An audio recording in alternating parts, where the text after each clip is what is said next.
민수기 26장 35절부터 65절 말씀 보겠습니다. 에브라임 자손의 종족들은 이러하니 수델라에게서 난 수델라 종족과 베겔에게서 난 베겔 종족과 다한에게서 난 다한 종족이며 수델라 자손은 이러하니 에란에게서 난 에란 종족이라. 이는 에브라임 자손의 종족들이니 계수된 자가 32,500명이라. 이상은 그 종족을 따른 요셉 자손이었더라. 베냐민 자손의 종족들은 이러하니 벨라에게서 난 벨라 종족과 아스벨에게서 난 아스벨 종족과 아히람에게서 난 아히람 종족과 스브밤에게서 난 스브밤 종족과 후밤에게서 난 후밤 종족이며 벨라의 아들들은 아릇과 나아만이라. 아릇에게서 아릇 종족과 나아만에게서 나아만 종족이 났으니 이는 그들의 종족을 따른 베냐민 자손이라. 계수된 자가 45,600명이었더라. 단 자손의 종족들은 이러하니라. 수함에게서 수함 종족이 났으니 이는 그들의 종족을 따른 단 종족들이라. 수함 모든 종족에 계수된 자가 64,400명이었더라.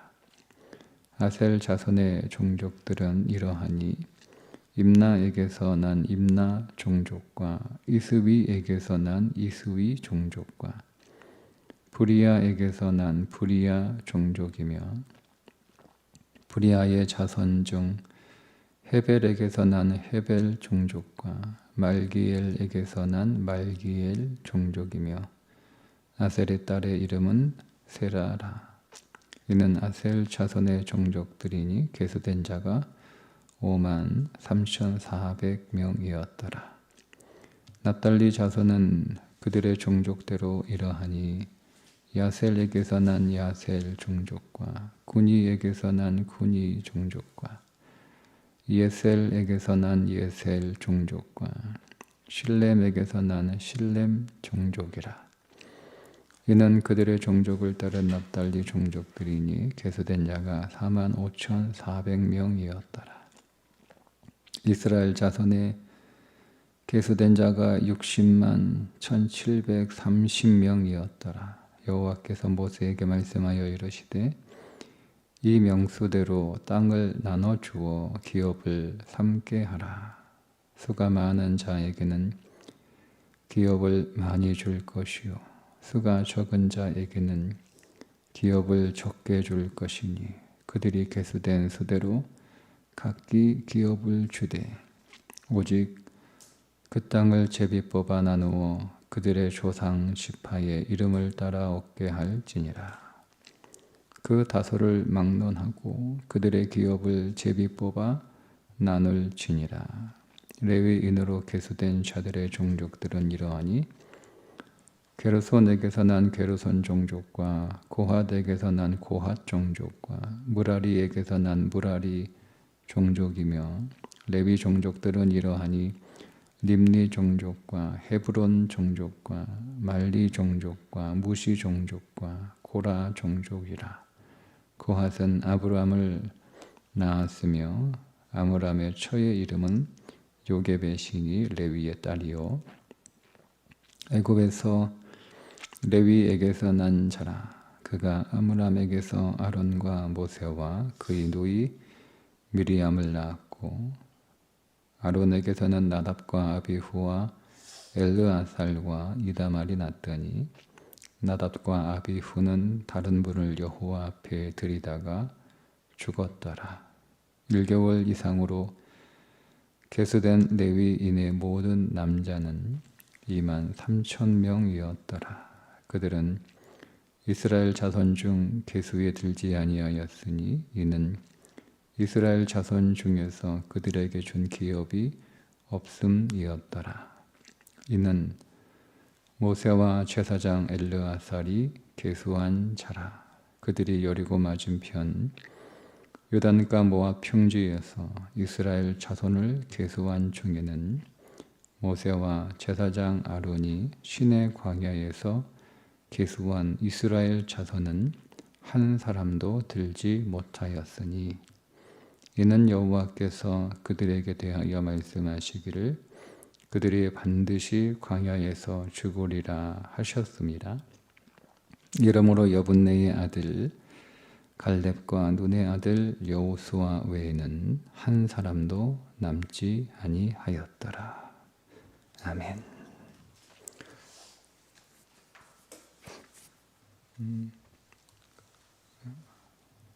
모압 평지에서 행한 두 번째 인구조사에 관한 말씀인데, 인구조사를 다 하고 나니까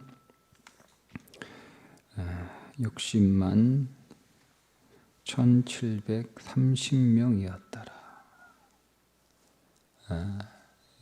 1차 첫 번째 시내 광야에서 했던 인구조사의 총 인원은 60만 3550명이었습니다. 그들이 광야 38년에 유랑을 하고 난 뒤에 두 번째 인구조사를 하니까 1820명이 줄어들었죠. 레위 지파는 2만 3천 명이었더라. 레위는 1000명이 더 늘었습니다. 2만 2천 명이었거든요. 근데 어제 말씀드린 것처럼 숫자로만 보면 줄기도 하고 또 레위 지파도 늘었다 이렇게 볼 수 있는데, 여러 가지 상황을 고려하면 꼭 줄었다고만 볼 수 없고, 그 수를 유지했거나 어떤 면에서는 더 숫자가 많아졌다라고도 볼 수 있습니다.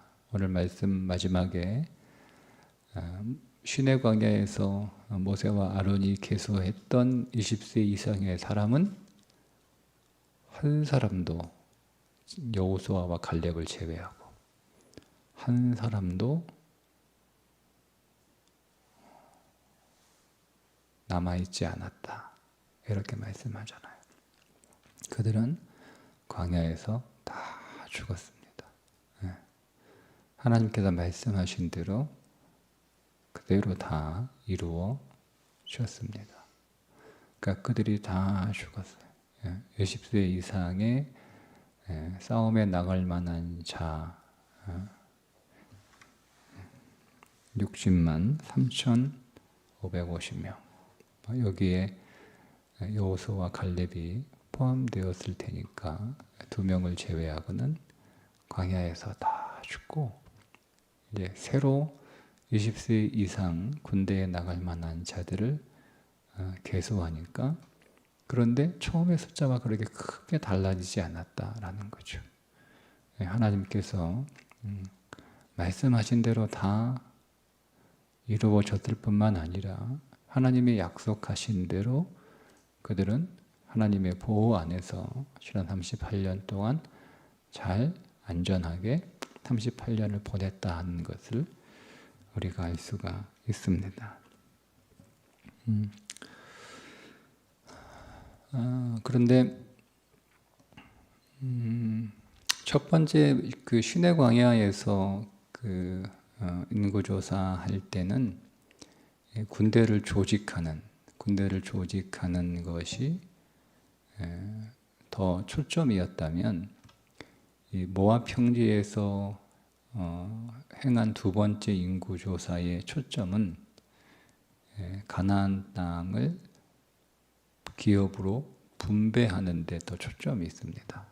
그래서 인구조사가 끝나고 나서 나오는 말씀의 내용이 오늘 본문에서는 기업 분배의 원칙을 소개하고 있죠.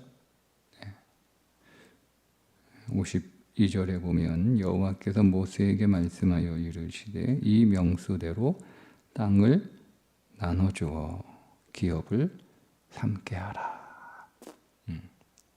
예, 그러니까 군대 개수, 그러니까 즉 인구 조사의 초점이 달라요. 그러니까 두 번째 인구 조사의 초점은 가나안 땅에 들어가게 될 것이고, 그 땅에 들어가게 되면 그 땅을 기업으로 분배받게 될 것인데,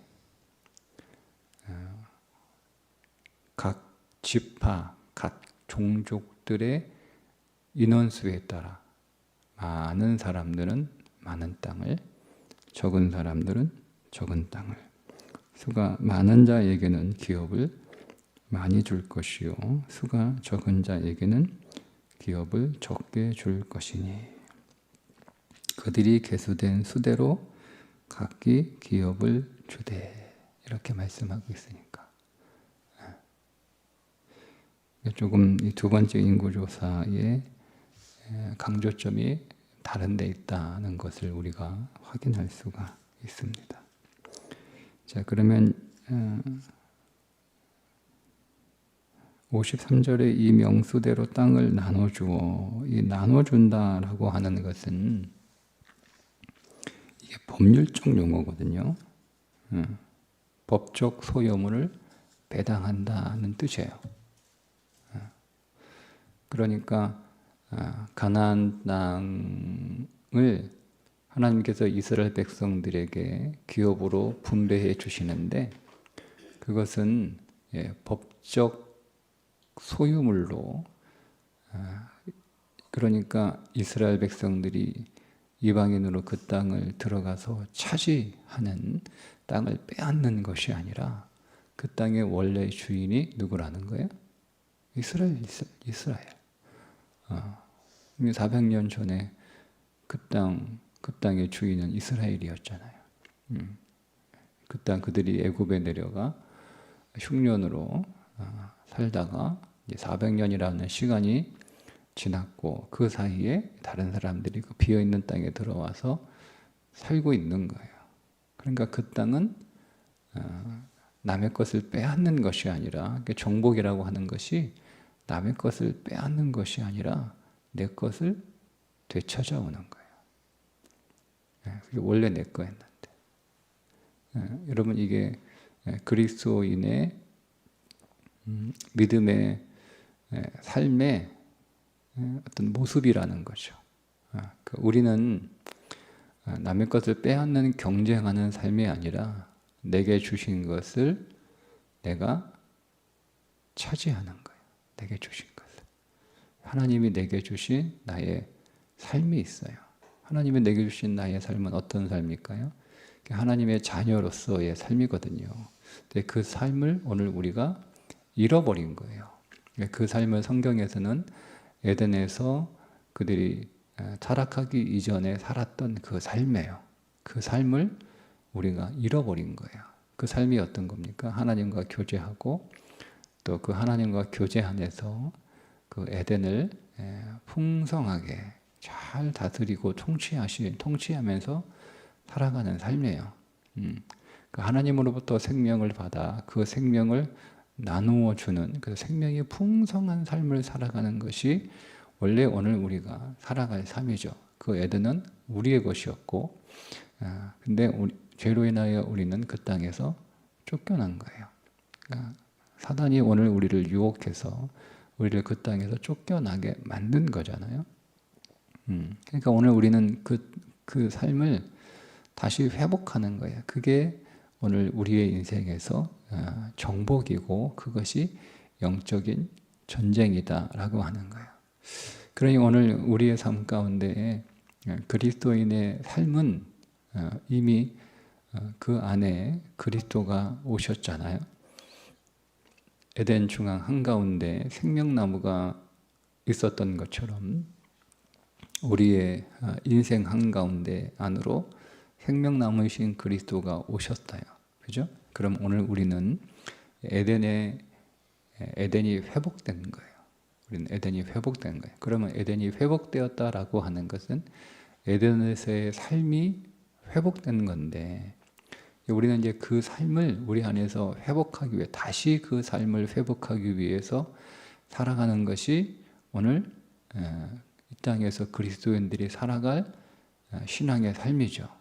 그러면 우리 안에 에덴의 삶은 어떤 삶이냐? 하나님이 통치하시는 삶이잖아요. 그러니까 우리가 그 삶을 회복하기 위해서 싸우는 거예요. 그게 영적 전쟁이에요.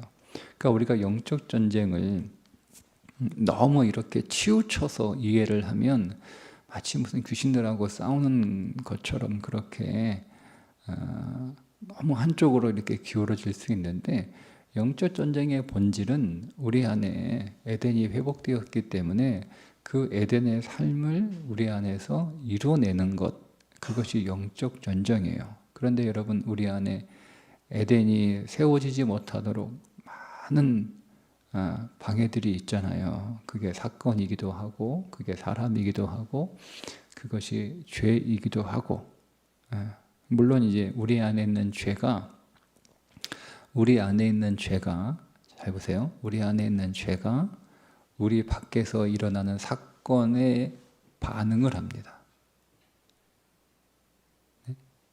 그러니까 우리 안에 죄가 없으면 밖에서 어떤 사건이 벌어지든, 어떤 사람이 우리에게 다가오든 상관없어요.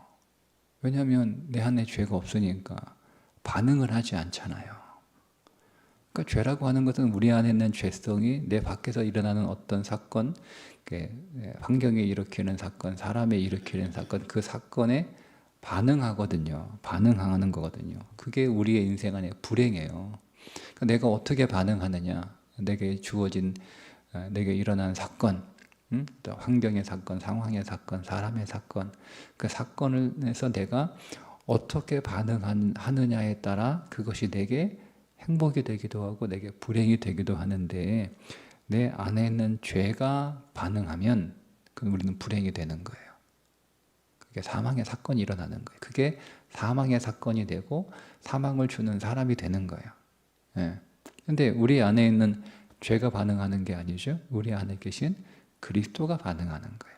그러면 그것은 어떤 사건이든 생명의 사건이 되는 것이고, 그가 어떤 사람이든 그는 생명의 사람이 되는 거예요. 그러니까 영적 전쟁은 뭐예요? 우리 안에 있는 죄가 반응하지 못하게 하는 거예요. 그게 영적 전쟁이에요. 그게 영적 전쟁의 본질이란 말이에요. 그럼 우리가 우리 안에서 뭐가 반응하는 거예요? 우리 안에 있는 말씀이 반응하는 거죠. 그리스도가 반응한다라고 하는 것은 그리스도가 우리 안에 말씀으로 계시니까 말씀이신 그리스도가 반응하는 거예요. 그러니까 우리가 어떤 사건에 대하여 내 안에 말씀이신 그리스도가 반응할 때 그 사건은 내게 사망이 아니라 생명이 되는 거죠. 그 사건은 내게 불행이 아니라 행복이 되는 거죠. 그 사건은 내게 저주가 아니라 내게 복이 되는 거예요. 그 사건은 내게 분노가 아니라 내게 감사가 되는 거예요. 기쁨이 되는 거예요. 이게 영적 전쟁이에요. 그것이 가나안을 정복한다라고 하는 의미예요. 그러니까 여러분, 오늘 우리가 사실 매일매일의 삶은 이스라엘 백성들이 가나안 땅을 정복하기 위하여 그 땅을 차지하고 있었던 주인이 아닌데 그 땅을 차지하고 있단 말이에요. 그러니까 그 사람들을 싸워서 쫓아내야 되는데, 그 쫓아낸다라고 하는 것이 우리 안에 있는 죄를 쫓아내는 거예요. 그러니까 죄가 반응하지 못하도록. 그것이 약속의 땅을 정복하는 믿음의 삶이다. 우리가 여러분 그렇게 볼 수가 있습니다. 자, 근데 이제 그 땅은 보세요. 그 땅은 말씀드린 것처럼 법적 소유물이다. 그러니까 반드시 그렇게 사셔야 되는 거예요. 그러니까 여러분 안에 생명도 이미 여러분의 법적 소유물이고, 승리도, 기쁨도, 감사도, 소망도 행복도 다 여러분에게 이미 법적 소유물이에요. 그게 내 것이란 말이에요. 그러니까 내 것이 아닌 것을, 그것들을 우리가 막 내 것으로 삼기 위해서 남의 것을 뺏어오는 게 아니라 모든 것들이 다 이미 내 거예요. 그리스도가 오늘 우리에게 이미 주신 거예요. 원래 하나님이 오늘 우리를 지으셨을 때 그 에덴에서 우리에게 주셨던 삶이에요. 그게 행복한 삶이고 소망의 삶이고 기쁨의 삶이고 능력의 삶이고 승리하는 삶이고 감사의 삶이고 찬송하는 삶이고, 이 삶을 이미 에덴에서 우리에게 주셨단 말이에요. 사랑하는 삶이고 다 주셨단 말이에요. 근데 그 삶을 우리가 빼앗긴 거예요. 빼앗긴 거. 뭐 때문에? 죄 때문에. 그 죄 때문에 우리가 잃어버린 거죠. 속아서, 사단에게 속아서 잃어버린 거예요. 그것을 원래 우리의 것인 것을 우리에게 다시 찾아오는 것, 그것이 나눠준다라고 하는 의미예요. 자, 그런데 54절에 보면 수가 많은 자에게 기업을 많이 줄 것이요, 자, 수가 적은 자에게 기업을 적게 줄 것이니 그들이 계수된 수대로 각기 기업을 주되, 이게 준다라는 말이 3번 반복되잖아요. 줄 것이요, 줄 것이요, 주되라고 하네. 이 준다라고 하는 것은 그냥 모세가 주면 받고 모세가 안 주면 못 받고 그런 의미가 아니고요. 반드시 받게 된다는 뜻이에요. 이 단어가. 모세가 반드시 줄 것이고 줄 수밖에 없고, 여기서 모세는 그리스도를 예표하는 인물로 그렇게 우리가 볼 수 있습니다. 즉 그리스도가 반드시 우리에게 준다는 거예요. 주신다는 거예요. 왜? 약속하셨거든요. 그게 원래 하나님께서 약속하셔서 주셨고, 그게 원래 우리들의 것이었고, 그리고 오늘 우리가 그것들을 잃어버렸다가 그리스도 안에서 다시 회복되어 다시 우리에게 주시겠다고 약속을 하셨으니까 반드시 주신다는 거예요. 주신다는 거예요. 그러니까 우리가 이 믿음이 있어야 되는 거죠. 그러니까 이 군대를 계수하는 목적이 뭐냐면, 하나님께서 그 약속하신 가나안 땅을, 하나님 약속하신 가나안 땅이니까 그게 이스라엘 백성들의 소유였어요. 법적 소유예요. 그것을 하나님께서 다시 회복하셔서 반드시 주시겠다라고 하는 그 의지가 인구조사예요. 그러니까 우리가 몇 명인가, 우리가 몇 명이 늘었나, 몇 명이 줄었나, 이거를 하나님께서 가르쳐 주시기 위한 것이 목적이 아니라, 너희가 인구가 각 종족별로 그만큼이니까 내가 그 인구에 맞게 내가 너희들에게 땅을 분배해 주겠다는 거예요. 그러니까 우리가 인구조사하면서 이스라엘 백성들이 그때의 마음, 이제 저 가나안 땅 하면 우리에게 다시 회복하여 주실 것이다 라고 하는 그 믿음의 확신을 갖게 되는 거죠. 하나하나 한 명 한 명 사람을 세면서. 그래서 우리가 이 정도의 인구니까 하나님이 그 인구에 맞는, 인구가 많으면 많은 땅을 주시고 인구가 적으면 적은 땅을 주실 것이다 라는 거죠. 하나님이 그렇게 정하셨어요. 공평하죠? 근데 그들이 어디에 살지는 제비를 뽑겠다는 거예요. 제비를. 땅의 크기는 인구에 따라 하나님께서 공평하게, 인구가 많은데 좁은 땅을 주지 않으신다는 거죠. 인구가 적은데 넓은 땅을 주시지 않는다는 거예요. 인구에 따라 땅의 크기는 그 비례대로 공평하게 주시는데, 그들이 어디에 살지는, 어느 땅을 분배해 주실지는 하나님께서 제비를 뽑게 하시겠다는 거예요. 그래서 제비 뽑아. 자, 오직 그 땅을 제비 뽑아. 계수된 수대로 각기 기업을 주되 오직 그 땅을 제비 뽑아 나누어 그들의 조상의 지파의 이름을 따라 얻게 할지니라. 그 다소를 막론하고 그들의 기업을 제비 뽑아 나눌지니라. 제비 뽑아 나누어 준다. 제비 뽑아. 그러니까 무슨 얘기냐면 이게 운에 맡긴다 이런 뜻이 아니고요. 그 땅을 주시는 건 하나님의 섭리요, 하나님의 주권이라는 거예요. 네. 그러니까 어떤 지파들은 산지를 받기도 하고, 어떤 지파들은 평야를 받기도 하고, 어떤 지파들은 해안가를 받기도 하고, 다 그러거든요. 그러니까 그거는 모여가지고 서로 의논해서 야, 우리가 여기 가고 싶다, 우리 땅 달라, 그렇게 하는 게 아니에요. 난 여기 가기 싫은데 우린 다른 땅 줘, 이렇게 되는 게 아니에요. 그 하나님께서 제비를 뽑아서 이거는 르우벤 자손들, 이거는 시므온 자손들, 이거는 베냐민 자손들, 이렇게 주시는 거예요. 그러면 그것은 하나님의 우리에게 하나님의 섭리에 따라 나누어 준 것이니까 그게 무슨 뜻이죠? 가장 좋은 땅이라는 거예요. 하나님이 주셨으니까. 나에게 딱 맞는, 그러니까 여러분 가장 좋은 건 나에게 딱 맞는 게 가장 좋은 거예요. 그게 가장 좋은 거 아니에요? 여러분, 우리가 옷이 백화점에 옷이 쭉 이렇게 있는데 거기서 여러분 어떤 옷이 제일 좋은 옷이에요? 네? 제일 비싼 옷? 그게 제일 좋은 옷이에요? 제일 화려한 옷? 그게 제일 좋은 옷이에요? 아니죠. 제일 좋은 옷은 나에게 딱 맞고 나에게 잘 어울리는 옷이 제일 좋은 옷 아닙니까?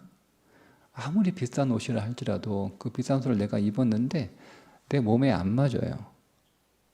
그러면 여러분, 그건 내가 그거 입어봐야 소용없잖아요. 옷이 다 팔도 길어가지고 이렇게 옷이 막 질질 끌리고 그러면 그게 아무리 비싼들 무슨 소용이 있어요. 네. 그리고 나하고 잘 어울리지도 않아. 입어보니까 이게 별로 옷이 나한테, 옷이라는 게 내가 입어서 나를 좀 더 멋있게, 나를 좀 돋보이게 하는 게 목적이지, 그런 건 아니잖아요. 그냥 단순히 내가 비싼 옷 입었어, 그건 아니잖아요. 그죠? 그런 거예요. 그러니까 아무리 비싸고 아무리 보기 좋아도 나하고 맞지 않으면 나한테 좋은 옷이 아닌 것처럼, 나한테 좋은 옷은 나에게 딱 맞는 것이, 나에게 잘 어울리는 것이 가장 좋은 옷인 것처럼, 하나님께서 각 지파에게 주신 그 땅들은 그 지파에게 가장 맞는 땅인 거예요. 그 땅을 하나님께서 제비뽑기라고 하는 형식을 통해서 나누어 주신 거죠. 그건 뭐냐면, 이것은 하나님이 내게 주신, 내게 가장 좋은, 내게 가장 적합한 땅이라고 믿음으로 받는 거죠.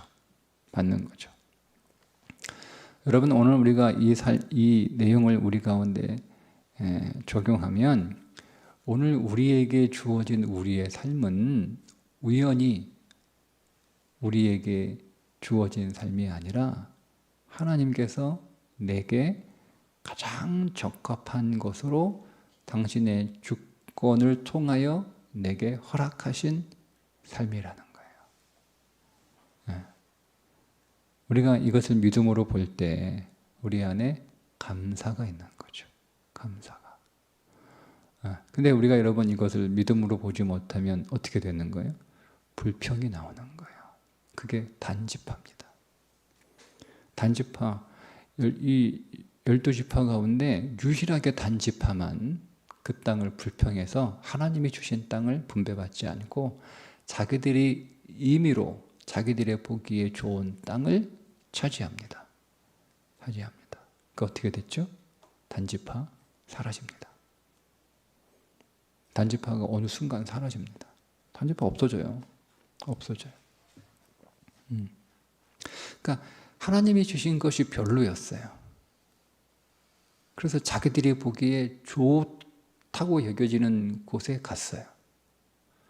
그러면 여러분, 자기들이 하나님이 보시기에 별로인 그 땅에서 살면 자기들의 인생도 별로라고 생각이 돼서 그 땅을 거부한 거잖아요. 그리고 자기들이 보기에 좋은 땅에 가서 살면 자기들이 잘 될 거라고 생각해서 그 땅을 간 거 아니에요. 그런데 어떻게 됐죠? 결론은 사라졌다니까요.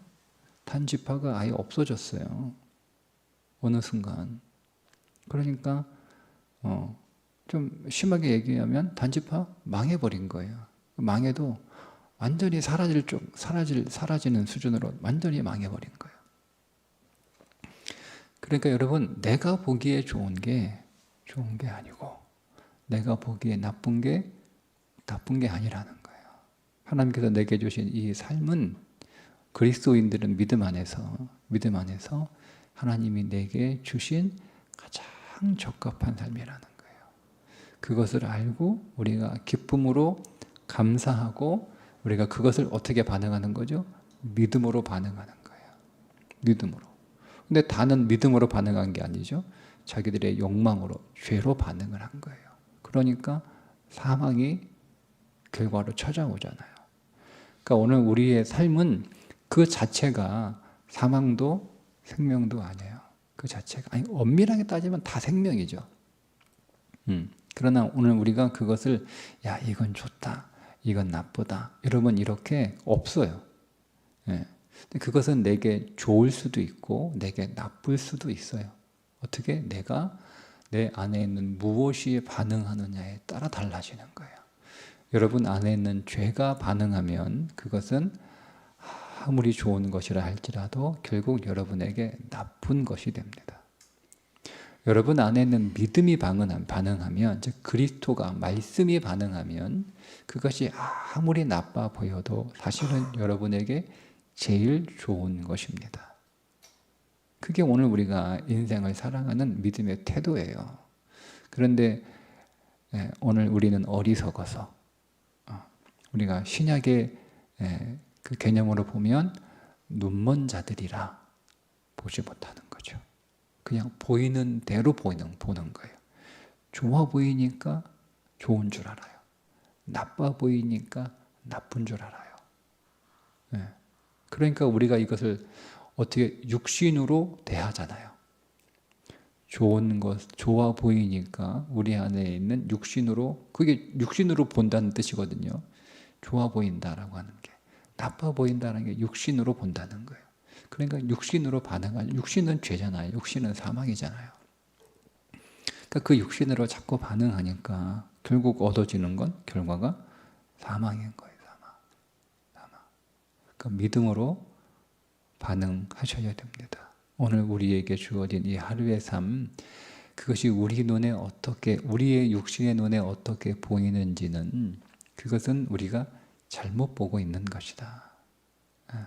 믿음의 눈으로 볼 수 있어야 되는데 우리 안에 죄로 반응하지 않고 여러분 안에 있는 믿음으로, 즉 말씀이신 예수 그리스도로 반응하시면 오늘 여러분의 삶은 하나님께서 우리에게 주신 가장 좋은 선물이 될 줄 믿습니다.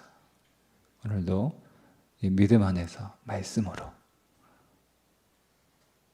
더 반응할 수 있도록 우리가 기도하고 또 매 순간 주의 이름을 부를 수 있기를 주님의 이름으로 축복합니다. 기도합니다. 하나님께서 오늘 우리의 삶에 귀한 하나님의 선물을 주신 줄 믿습니다. 하나님께서 주신 것인 줄 알고 우리 눈에 보이는 대로 육신으로 반응하지 않게 하시고 그것이 보이는 것과는 관계없이 오직 말씀으로 반응할 때 하나님께서 우리에게 주신 선물임을 우리가 깨닫게 되는 줄 믿습니다. 오늘도 우리 안에 계신 말씀이신 그리스도로 반응하는 삶이 되게 해 주옵소서. 예수님의 이름으로 기도합니다. 아멘.